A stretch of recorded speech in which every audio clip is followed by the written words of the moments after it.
Elise ran a recruitment agency in Brussels, matching people to jobs, quietly helping strangers change their lives.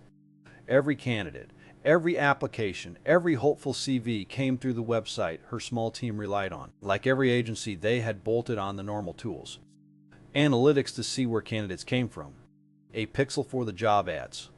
The default cookie banner, the web builder installed. Elise trusted that all of that was simply handled. The letter arrived as an email one ordinary morning between a client brief and a candidate's message. Dear Mrs. Dubois, we represent a resident of the European Union who visited your website. Before they gave any consent, your site sent their personal data, their location, the jobs they browsed, to servers in the United States.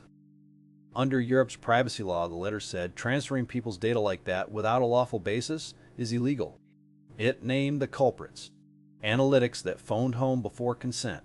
A pixel that shared activity with a third party. A cookie banner that set trackers before anyone ever touched it.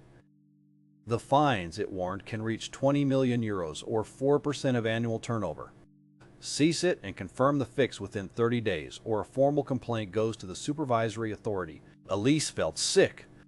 Candidates handed her the most personal story there is, their whole working life. So she ran a scan of her own website, and she watched it happen. The moment the application page loaded, before anyone clicked accept, 15 trackers fired.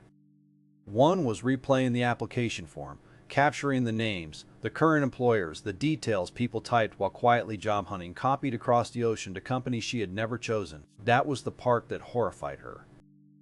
Many applied in secret, terrified their boss might find out. And her own website had been leaking their job search to strangers every day before anyone agreed to a thing. The fines were real. Regulators across Europe had already ruled these exact data transfers unlawful. It did not have to be her agency that got made an example of, but the risk was real, and it had been running quietly on her site every single day. 30 days to make it stop and prove it. For an agency whose entire value was discretion, a formal complaint about exposing candidates' data was not just a fine. It was the confidentiality that made people trust her in the first place. But the fix started with simply seeing. Elise could watch exactly what her site sent and when before any consent. She did not have to guess. She could fix the thing that actually mattered and know that her candidates' data finally stayed theirs.